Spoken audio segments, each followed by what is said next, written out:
Hey everybody, welcome to another episode of Memes of the Week. The best thing you can do for this channel is beat the like button like it owes you money before watching this, so it reaches a wider audience. Also, before I get on with the memes, first a word from today's sponsor, the MGTOW book collection part 2. Whether you're getting camel toe in Cambodia, banging babes in burqas in Turkey, or taking Polaroids of ladyboys in Thailand, Luca Vendetti has a series of books to make you live the dream. His new 3-booklet series includes How to Live on $500 a Month in Cambodia, Turkey, and Vietnam, in addition to his classic, How to Retire on $200K in Southeast Asia. He also has the MGTOW book. Visit MGTOWbooks.com and use the promo code SANDMAN to get 10% off. Now available in 4 formats, PDF, Mobi for Kindle, EPUB, and text-to-speech MP3. Sponsor link is down below. And now on with the memes. Number 1, this man was diagnosed with early onset dementia, and that gives him the freedom and time to explore his gender identity. Too bad he won't remember any of it, and can you imagine being his caregiver explaining to him where Schwing Schwang went, and why he's got a pair of hot hooters? Better yet, imagine him wondering why there's another man going up his poop chute. As far as I'm concerned, we should all be exploring our genders. They change with the seasons. I'm only kidding. Up next, people say find a wife that dreams of a family and not a career. Why not someone that dreams of both? But it's hard to keep going with both unless you're an East Asian or Eastern European woman. How about finding a robotic wife that dreams of electric sheep? But trans wives are almost extinct these days unless you're rich. And then they just usually want a free ride. These are just stock photos. Neither of these women would actually be smiling at you. They would simply be scolding you with their eyes. Number 3 looks like the left is going into damage control mode and gaslighting men. This article even says that DEI isn't putting white dudes out of work. It says that men still have a hiring advantage over women and people of color. Now they think we're stupid. DEI is literally firing white men and hiring white women and workers of color to replace us. They're picking diversity over a dude who can actually do the job and telling us they aren't. Moving on, Karen here says that innocent until proven guilty is code for misogynists to say that they will believe a man over a woman. It's projection, plain and simple. The default position for everyone should be innocent until proven guilty. For women, even when they're proven guilty because of the sentencing gap, they only receive a sentence that's a third as long as a man's. This just proves that you gals' morality is different than gentlemen's. Number 5 is one of my favorite recent philosophers, Victor Hansen, saying that in the end the best definition of socialism is simply the endless war against merit. It's the mentality that turns our society into one of suffering from the crab in the bucket syndrome. Whenever a crab tries to get out of the bucket and escape to freedom, the other crabs drag it down so he can't escape. Socialism is the same, making you poor so you can't escape your political overlords. Socialists don't hate wealth. They hate anyone that dares earn it through grit and talent. Up next is this COCK seasoning part of black culture. The next time you date a black woman and she complains that white people don't season their penis, you can show her this. I tried seasoning myself and it doesn't work. Now I have rug burn. The next time you date a black woman, tell her you've got the perfect anniversary gift and that it's finger licking good. If anything, this is part of Asian culture as it's found in East Asian shops.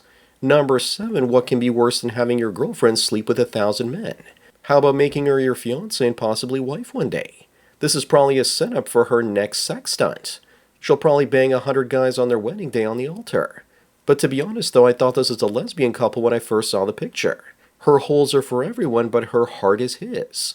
This guy probably believes that strippers also genuinely like him as well.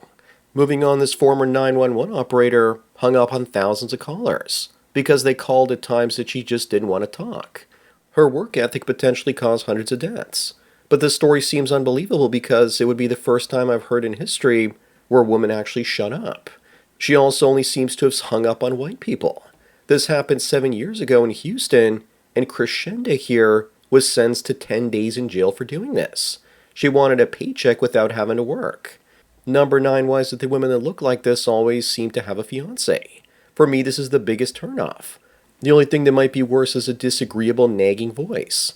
I watched a woman with big gums like this eat tacos one time, and I still gag thinking about it. And I know these types of women are insufferable. If this was me, I'd get some lip fillers to hide my horse teeth, because usually the upper lip is too thin, as you can see with AOC here. Up next, here's the difference between dating in your 20s and your 30s as a man. In your younger years, if you're single, you worry about dying alone. But in your 30s and beyond, and you're single, you would rather die alone than be nagged to death. For women, it's the opposite. You start to see a panic in their faces when they get into their mid 30s and they're still single. Also, just wait until you finally get into your 50s. You'll be telling yourself, hurry up and die already. Number 11, Cindy from My 600-Pound Life says she hasn't been able to wipe herself in 7 years. If you think that's bad, then just imagine the smell. I don't want to imagine that. She probably smells like George Floyd's cadaver. You know that somebody is hosing her off every once in a while, though. You know what chubby chasers say, the bigger the fupa, the tastier the chalupa. Imagine how much money they need to spend on food to get her that big. Moving on, why is it that in parts of the Islamic world, husbands can be middle-aged and they can have extremely young brides? If I remember correctly, Iran just passed a law where you can marry a 9-year-old. Why is there PDF file behavior there and it's socially acceptable? The only thing that's missing is him getting another young wife. The better question to ask is what kind of parents would let their single-digit daughter marry a man in middle age? Number 13, most men are perfectly fine living like this, and when they open the TV box, they realize they got the bonus sofa inside. But truth be told, I'm highly upset about this. Not because it's styrofoam, but simply because I didn't think of it first. A guy will live like this for 2 years until he gets a girlfriend, and then she makes him spend his whole salary on furniture. And then eventually she kicks him out when they break up. Also, based on the indentation in the styrofoam, it looks like someone has some serious balls. Up next, this woman wants to rebrand being a whore, saying that it should be respected and celebrated. They will never be able to rebrand being a 304, though. They want to ride the carousel and for men to go against our biology, accepting them, and then wifing them up once they have 50 or 100 plus notch counts and can't bond with us anymore. Women keep us in the dark about this. Many guys want to sleep with a 304, but very few want to live with one. Number 15, if you want to know how petty many women are, listen to Katerina here. She says that if you own an Android phone, wait at least 3 dates before pulling one out. Because many of her friends found the perfect man but dumped him shortly because he had an Android phone. Actually bring out your Android phone on a first date to weed out the superficial gold diggers.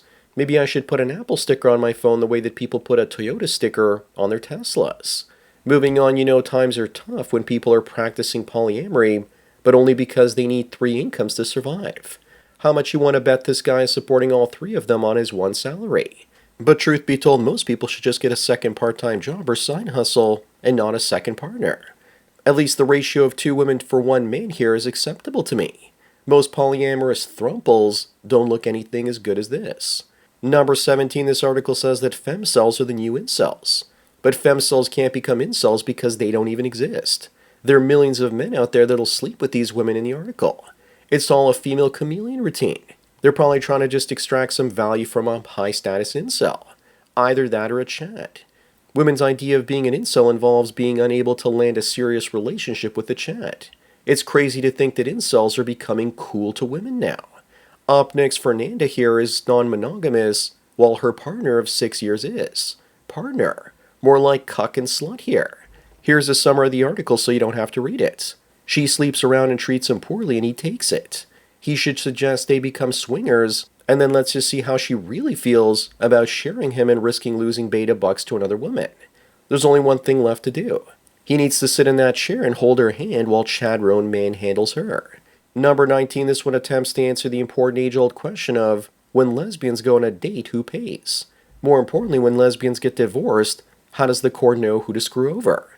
From my experience, it's usually the fat one with short hair, with more masculine traits. It could also be the one who packs her crotch with socks. But the most mysterious question is, why do they use phallus-shaped toys if they don't even like men? Moving on, the media is asking if something has gone increasingly wrong with men because of toxic online culture highlighted by the Netflix series Adolescence. Imagine asking if something has gone really wrong with women, what type of reaction you'd get. This is just female projection. Maybe what we really need to be asking is, what is toxic femininity? It's not an easy question to answer because women are sneaky and they manipulate us covertly. Most men don't even see it. Number 21, we have another cucktastrophe. This woman is going to have sex with 1,000 men before marrying her faithful fiancé, but he can't touch another woman. This guy looks like he's just unlocked a new level of cuckoldry. Forget about the cuck chair. This guy needs a cuck throne. This guy's an idiot wanting to marry a woman that has zero respect for herself and him. Imagine his odds of getting a nasty disease. 100% guaranteed. Up next, I don't know which one is worse. The previous one or this one. This woman is a mama to 14 angels, and she sent them all there. Why can't women just sterilize themselves instead? Why do others have to pay the price for their mistakes? Why couldn't she just use the pill or condoms? Why waste all that time and money going to get abortions? Then again, I think that this might just be a liberal woman's primary choice of birth control these days. Number 23, women will start a war against flirting, destroy it, and then complain when no one is hitting on them anymore. Isn't that what Me Too pretty much did? They wanted the power to destroy men that made unwanted advances on them, and they got it. But then when men stopped making advances on them, they started shaming men and calling us cowards for not interacting with them at all. And the worst part is, they still haven't figured out why men stopped talking to them in the first place. Moving on, this woman is late for school, but then remembers that she's not a student, but actually a 27-year-old teacher. And it looks like the student she's sleeping with is also late for school, his class most likely. People laugh and romanticize stuff like this, but if it was a male teacher, they would be acting differently. Then again, maybe we should all get our heads out of the gutter because after all, it's possible that he's a teacher too. Number 25 and the last one, which of these women do you prefer? This is kind of hard considering the fact that most of them are fat. I choose C and G for their body types. Almost all of them are fat and you just know that they'll be getting even fatter. Start off with the skinny ones, so when they get fat, they still look somewhat decent. But you know that if you're Pierce Brosnan, you're probably just going to pick F and G. Who knew that James Bond was a chubby chaser? So that's it for another Memes of the Week. Please give this video a like to push it up in the algorithm and so new viewers can find it. If you enjoy this series and want me to keep making it, then donate it to PayPal and subscribe to our links below. Anyways, enjoy the rest of your day, and cheers.